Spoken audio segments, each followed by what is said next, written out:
Imagine a ruler, an empress even, forced to carry the weight of her conquered wealth as a shackle, not a crown. In the year 272 CE, Queen Zenobia's generals expected a swift, clean death after Rome's legions pulverized her army outside Antioch. Instead, they witnessed their queen endure something far more excruciating, a psychological masterclass in domination. Rome had truly perfected a terrifying art, breaking powerful rulers without killing them, transforming defiant monarchs into living, breathing monuments to imperial power. For women who wore crowns, military defeat didn't just mean losing a war, it meant facing a unique brutality designed not merely to punish defiance, but to obliterate dignity itself. Before we dive into the horrifying legal loophole that allowed this, I've got a quick question for you. Let us know in the comments which city you're watching from. And while you're down there, make sure to subscribe so you don't miss our deep dives into the forgotten corners of history. The core of this calculated cruelty lay in Roman law. It completely denied defeated queens any legal status or protection. Under Roman legal principles, war captives existed in a unique category that stripped them of every right afforded to Roman citizens. This was based on the doctrine known as jus gentium, or the law of nations, which legally held that military defeat instantaneously converted all free people into mere property. Once an enemy city fell or an army surrendered, every inhabitant became legally enslaved, regardless of their former rank. A mighty queen commanded no more legal standing than the lowest private soldier in her defeated army. This legal framework gave rise to a terrifying reality. Roman citizens possessed rights that acted as a shield against certain punishments. For example, flogging a Roman citizen was considered an absolute scandal. Executing one without due process or a proper trial sparked immediate outrage. But foreign captives, entirely irrespective of their royal lineage, held no such protections whatsoever. They could be systematically mistreated, publicly displayed, sold for profit, or killed entirely at the whim of their Roman captors. Roman law made zero exceptions for gender and absolutely none for nobility. The 12 Tables, Rome's earliest comprehensive legal code dating back to the 5th century BCE, established these principles with brutal, chilling clarity. Prisoners secured in war instantly became the property of the Roman state or were distributed directly among the conquering soldiers. Women of royal lineage quickly discovered that their former power meant nothing the moment heavy iron chains replaced their golden crowns. Tacitus, the great Roman historian, documented this legal reality when he described the treatment of defeated British royalty, noting that Roman officials displayed no hesitation in violently violating those who had once commanded armies and administered high justice. Female captives faced a distinct additional vulnerability. Roman military culture, forged through centuries of brutal conquest, regarded captured women specifically as the ultimate spoils of war. While a few extremely elite male prisoners might be housed in relative comfort pending massive ransom or delicate political negotiation, most faced immediate, irreversible degradation. The theoretical line between being a prisoner of war and being a slave existed only on parchment. In practice, defeat immediately dissolved all previous status, leaving captive queens utterly vulnerable to treatment that would have been completely unthinkable had they simply possessed Roman citizenship. The Roman triumph was the ritual that transformed military victory into a massive public spectacle, and captive royalty invariably served as the agonizing centerpiece of these elaborate processions.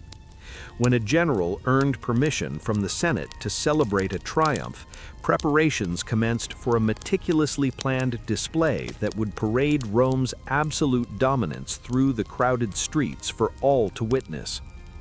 The route stretched from the Field of Mars, snaked through the Forum, and concluded atop the Capitoline Hill, covering nearly 4 kilometers of packed thoroughfares.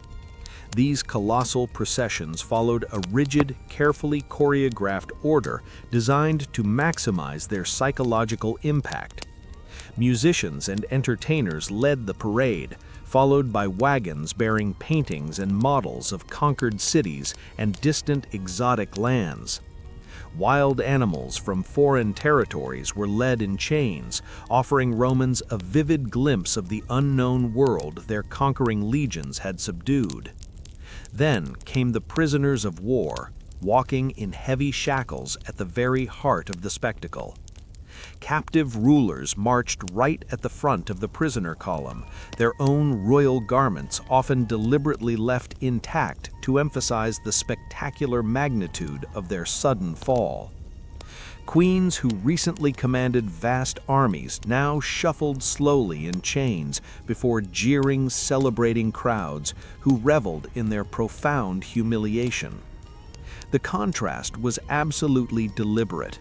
By displaying monarchs in their full regalia while simultaneously bound and utterly powerless, Rome communicated an unmistakable message that resonated far beyond the city walls. No kingdom stood beyond reach. No throne guaranteed safety. The triumphal procession served multiple vital purposes beyond mere celebration. It demonstrated Roman military might to potential allies and enemies alike. It satisfied the citizens' bloodlust who craved visible, physical proof of victory. And it provided a highly visible stage for the systematic degradation of those who had dared resist Roman expansion. For female captives of royal blood, the triumph meant enduring the unblinking, hostile gaze of thousands while being stripped of all dignity. The journey typically took a full day, with the massive procession moving slowly to allow spectators along the entire route to observe every excruciating detail. Captive queens walked this brutal gauntlet knowing their ultimate fate still hung completely in the balance. Some would somehow survive the agonizing day. Others would never see the sunset. The crushing uncertainty itself served as a form of prolonged torture, forcing the defeated to contemplate their approaching doom with every painful step through streets lined with celebrating Romans. Queen Zenobia of Palmyra had audaciously carved out an empire that stretched from Egypt all the way to Anatolia, directly challenging Roman authority across the east. When Emperor Aurelian finally crushed her formidable forces in 272 and captured the queen as she fled towards Persia, he gained more than a mere military victory. He acquired the perfect, ultimate symbol for his upcoming triumph. The Historia Augusta, a collection of imperial biographies penned in the 4th century, provides extraordinarily detailed descriptions of Zenobia's appearance in Aurelian's triumphal procession of 274 CE. The account, almost certainly drawing on eyewitness testimony, describes a spectacle designed to utterly overwhelm observers with its calculated opulence and casual cruelty. Zenobia was adorned with massive jewels that caught the sunlight, transforming her into a dazzling, glittering monument to Rome's absolute power over the wealthiest kingdoms of the East. But it was the chains that commanded the most chilling attention. These were not simple iron shackles meant merely to restrain. Zenobia walked bound in heavy golden chains, so unbelievably massive that several guards were required to march beside her solely to help bear their incredible weight. The choice of precious gold was entirely deliberate. These luxurious chains symbolized the very wealth and splendor she had once commanded, now physically transformed into the horrifying instrument of her permanent bondage. Her entire person had become a walking, glittering display of conquered riches. Ancient sources note that Zenobia managed to maintain remarkable, almost defiant composure throughout the excruciating ordeal. Despite the literal weight of the golden chains and the hours of slow, agonizing marching through hostile, screaming crowds, she carried herself with royal dignity. This very defiance may have been the one thing that ultimately saved her life. Aurelian, impressed perhaps by her regal bearing, or calculating that her continued existence served his political purposes better than her death, spared Zenobia the execution that awaited most captured rulers. Instead, the emperor granted her a villa near Rome, where she lived out her remaining years. Some accounts claim she married a powerful Roman senator and became part of aristocratic society, with her daughters marrying into noble families.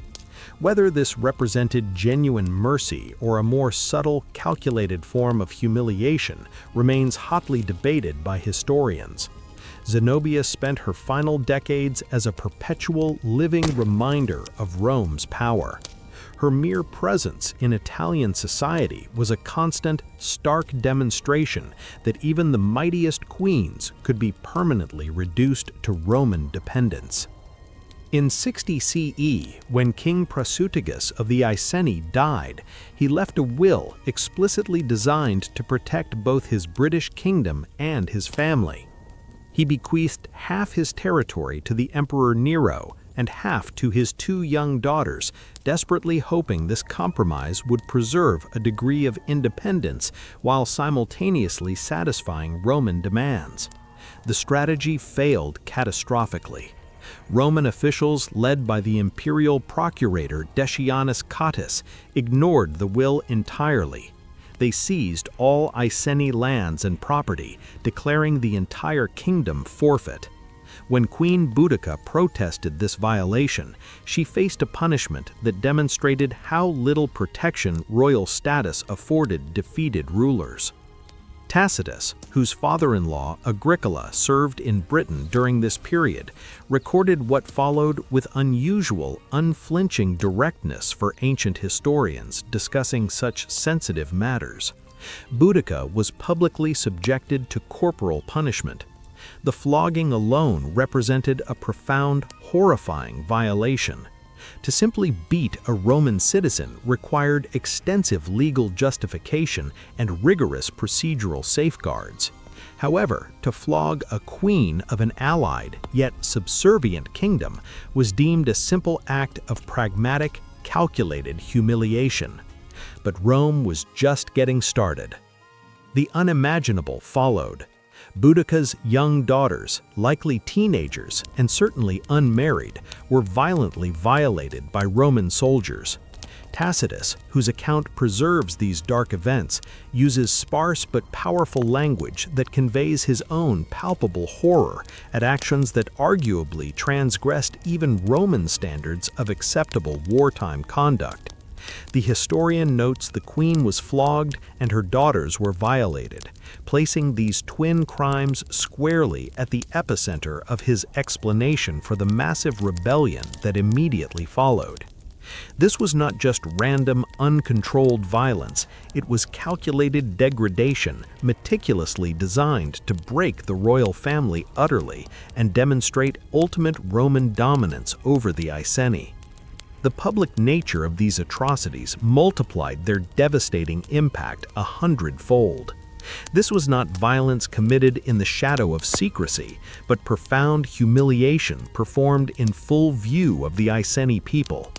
By abusing the royal family's right in front of their subjects, the Roman officials sent a terrifying, clear message about the universal fate awaiting anyone who dared question imperial authority. The systematic physical abuse and violation of Boudica and her daughters were intended to terrorize an entire population into absolute submission. But the strategy backfired spectacularly. Rather than crushing the will to resist, the abuse of the royal family ignited a furious, widespread rebellion that nearly drove Rome entirely from Britain. Boudica rapidly raised a massive army that annihilated 3 major Roman cities, including Londinium, and massacred tens of thousands of Roman citizens and their local allies. Tacitus preserves a powerful speech he attributes to Boudica, in which she fiercely declares that she fights not merely as a queen seeking to protect her failing kingdom, but as a woman avenging her abused body and the violated honor of her daughters. The rebellion concluded in total defeat at an unknown battlefield where rigid Roman discipline and superior tactical positioning completely overcame the far larger but less organized British forces. Tacitus claims that Boudica chose to poison herself rather than face the inevitable capture and the resulting humiliation of a Roman triumph. The ultimate fate of her daughters, however, goes tragically unrecorded. They vanish entirely from the historical accounts following the initial violation, their personal stories permanently lost to silence. As the triumphant procession slowly wound through the ancient streets of Rome towards the Capitol Hill, captive rulers knew their long, agonizing journey might terminate directly at the Mamertine prison. Known in Latin as the Tullianum, this ancient, infamous structure, built deep into the northeastern slope of the Capitoline, served as the terrifying final stop for Rome's most prominent enemies. While the triumphal general continued his journey to the Temple of Jupiter to offer sacrifices, the condemned prisoners were led aside to face their swift execution. The Tullianum consisted of 2 stark levels.